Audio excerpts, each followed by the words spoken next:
juga gimana sih rasa dari MPLS kemarin atau yang kita sebut dengan rotasi, apakah menggembirakan ataupun malah membuat kita malas? Pastinya membuat kita bahagia kan. Nah, untuk kali ini saya akan menemani teman-teman kalian untuk membahas tentang ke-IPM-an. Nah, mengenai untuk IPM itu apa dan juga IPM itu bergerak di mana aja, mari kita bahas bersama-sama. Nah, IPM itu adalah organisasi Islam ataupun organisasi otonom Muhammadiyah yang merupakan gerakan Islam amar ma'ruf nahi munkar di kalangan pelajar berakidah Islam dan juga bersumber pada Al-Quran dan As-Sunnah. Nah, IPM sendiri adalah singkatan dari Ikatan Pelajar Muhammadiyah. Nah, kemudian kita membahas mengenai tinta ataupun asal mula dari kelahiran IPM. IPM berdiri pada tahun 1961, yaitu pada Konferensi Pemuda Muhammadiyah di Surakarta. Pada saat itu IPM itu hanya bergerak di sekolah-sekolah Muhammadiyah, sehingga sekolah-sekolah Muhammadiyah itu tidak memakai organisasi yang sering kita dengar dengan OSIS.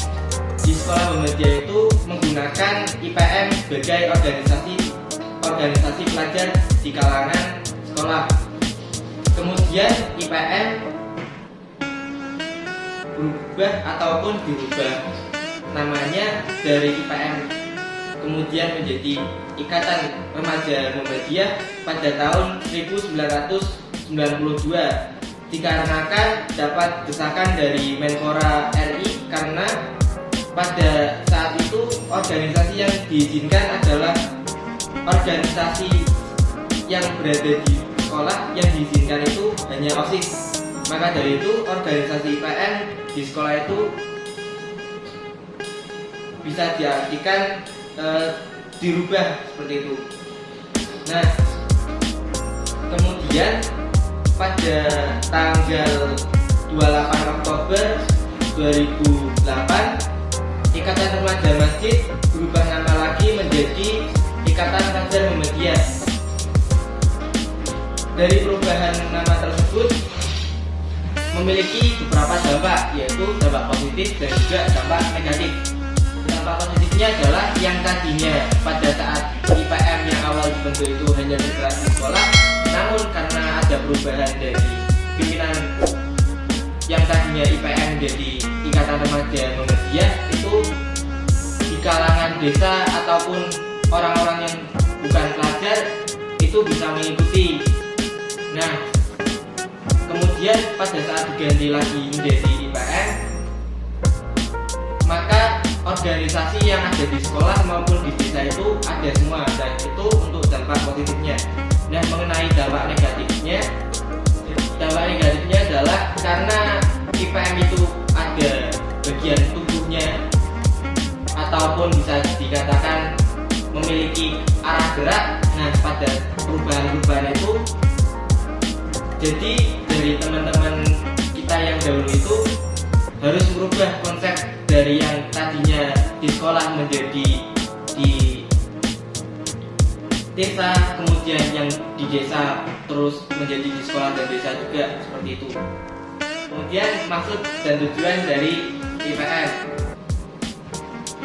Nah, terbentuknya pelajar muslim yang berilmu, berakhlak mulia dan terampil dalam rangka menegakkan dan menjunjung tinggi nilai-nilai ajaran Islam, sehingga terwujudnya masyarakat Islam yang sebenar-benarnya. Di dalam organisasi pasti memiliki semboyan. Nah, di IPM itu juga memiliki semboyan, teman-teman, yaitu nun wal qalami wa ma yasturun. Nun demi pena dan apa yang dituliskannya. Nah, kemudian kita akan membahas mengenai lambang-lambang di IPM nih, teman-teman. Nah, selanjutnya loh, kok hilang? Yaudahlah, kita nggak usah pakai laptop lagi, kita pakai di sini aja, teman-teman. Nah, yang di lambang IPM itu pasti ada beberapa warna dan bentuk gitu teman-teman. Nah, diantaranya itu ada bentuk segi 5. Nah, segi 5 itu bermaksud yaitu bentuk pena teman-teman. Kemudian juga ada warna kuning, ada juga warna putih, ada warna merah, kemudian juga ada warna hijau, kemudian ada matahari berwarna kuning dan lain-lainnya. Nah, kita membahas dari bentuknya terlebih dahulu ya, yaitu bentuk dari segi 5 atau bisa kita lihat seperti bentuk pena, yaitu gambaran dari bentuk tersebut menandai bahwa IPM itu adalah organisasi yang selalunya menuntut ilmu teman-teman. Kemudian juga bisa kita lihat ada warna kuning. Nah, warna kuning itu berarti keagungan dan juga ketuhanan teman-teman. Kemudian juga ada warna putih yang bermaksud kesucian. Kemudian juga ada warna merah yang bermaksud keberanian, dan juga ada warna hitam yang bermaksud keabadian. Kemudian juga ada warna hijau teman-teman, yang berarti menunjukkan agar ilmu yang didapatkan itu dapat mempertebal iman kita, seperti itu. Kemudian juga ada matahari berwarna kuning, menunjukkan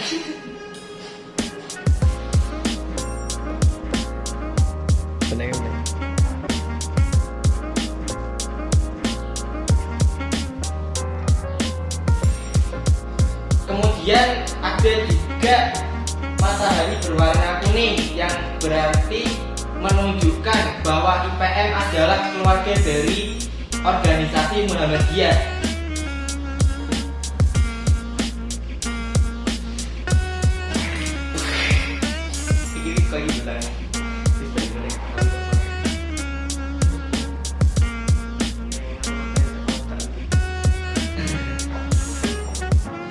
Kemudian ada juga gambar buku.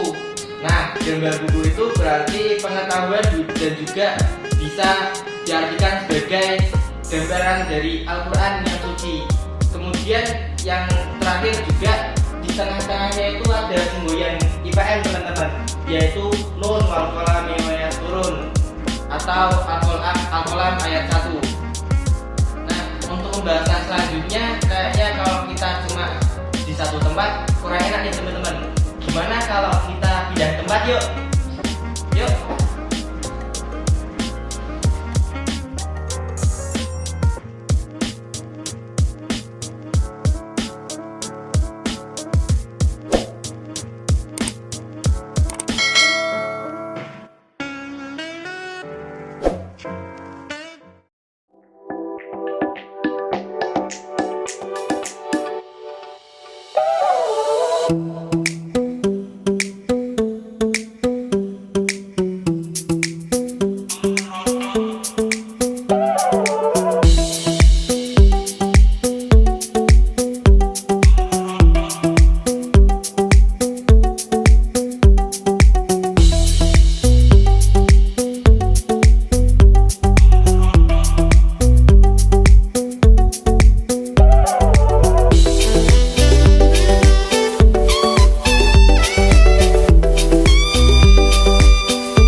Kemudian kita bahas mengenai struktur pimpinan IPM. Nah, struktur pimpinan IPM mulai dari yang atas ataupun yang paling pusat, yaitu ada pimpinan pusat Muhammadiyah. Nah, pimpinan pusat Muhammadiyah itu menangani ataupun mengurus seluruh bisa diartikan seluruh pimpinan-pimpinan di bawahnya, yaitu di tingkat nasional. Jadi mengurus seluruh IPM di Indonesia, seperti itu. Kemudian juga ada di bawahnya yaitu pimpinan wilayah. Nah, untuk pimpinan wilayah sendiri itu berada di provinsi masing-masing. Dan kemudian ada juga pimpinan daerah. Nah, pimpinan daerah kita itu yaitu Kabupaten Pekalongan. Kemudian juga ada pimpinan cabang. Nah, untuk pimpinan cabang itu biasanya itu berada di kecamatan. Nah, kalau di kita itu berarti di sini di pimpinan cabang IPM Bligo. Kemudian juga ada pimpinan ranting. Nah, pimpinan ranting kita berarti pimpinan ranting Ikatan Pelajar Muhammadiyah SMK Muhammadiyah Bligo.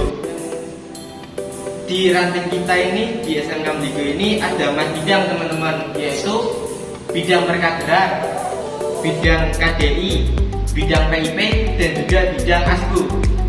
Nah, apa sih bidang perkaderan? Bidang perkaderan adalah bidang yang mengatasi ataupun mengurus kader-kader baik yang sudah masuk maupun yang belum masuk menjadi anggota IPM, teman-teman. Nah, sebagai contoh kegiatan portasi kita kali ini, nah ini juga bentuk dari perkaderan awal, teman-teman. Kemudian ada bidang KDI, kajian dakwah Islam. Nah, bidang KDI itu bergerak di pengajian mengenai agama Islam, teman-teman. Kegiatan-kegiatan yang sering diajain itu, misal kita bisa membuat pengajian, kemudian kita juga membuat muhadharah. Teman-teman pasti tahu kan? Nah, kemudian ada juga bidang PIP. PIP itu adalah pengkajian ilmu pengetahuan. Nah, di bidang PIP sendiri, beberapa orang itu sering memikirkan bahwa di bidang PIP itu hanya membahas mengenai media. Namun sebenarnya di bidang PIP itu tidak hanya sebatas media, teman-teman. Di bidang PIP itu membahas tentang kajian-kajian ilmu, bisa berupa pengetahuan di sekolah maupun yang lainnya. Mungkin kegiatan yang kita bisa lakukan di ranting sekolah kita ini berarti bisa membuat mading, bisa juga membuat pojok baca ataupun majalah dan yang lainnya. Nah, kemudian yang terakhir itu ada bidang ASBU, apresiasi seni budaya dan olahraga. Nah, di bidang ASBU itu biasanya kita bisa membuat acara-acara rutinan seperti misalkan senam, kemudian juga bisa futsal bareng, kemudian voli bareng, ataupun yang lainnya, lebih banyak lagi seperti itu. Mungkin untuk mengenai seni budayanya itu kita bisa mengenal seni di Kabupaten Pekalongan ataupun kota-kota yang lainnya seperti itu. IPM itu memiliki nilai-nilai dasar, teman-teman. Nah, nilai-nilai dasarnya itu yaitu antara lain ada keislaman, kemudian kekaderan, kemudian juga ada yang terakhir itu nilai-nilai dasar dalam IPM, teman-teman. Nah, di IPM itu memiliki nilai keislaman, keilmuan, kekaderan, kemandirian, dan juga kemasyarakatan. Jadi 5 nilai-nilai ini itu pasti didapatkan di dalam organisasi IPM, teman-teman. Karena di IPM itu mengajarkan mengenai keislaman dan juga mendapatkan ilmu-ilmu lain melalui pelatihan dan juga dalam mengembangkan bagaimana cara kita bersosialisasi kepada masyarakat dan juga organisasi tidak teman-teman kita di dalam organisasi tersebut. Mungkin itu saja, teman-teman, yang kita bahas kali ini. Jadi tetap semangat, jangan setelah portasi ini jangan terus kita loyo ataupun malas-malasan dalam belajar. Jadi terus semangat, bagaimana slogan dari SMK Bligo itu go for it, seperti itu. Terima kasih. Nur wal kolami wa yasurun. Wassalamualaikum warahmatullahi wabarakatuh.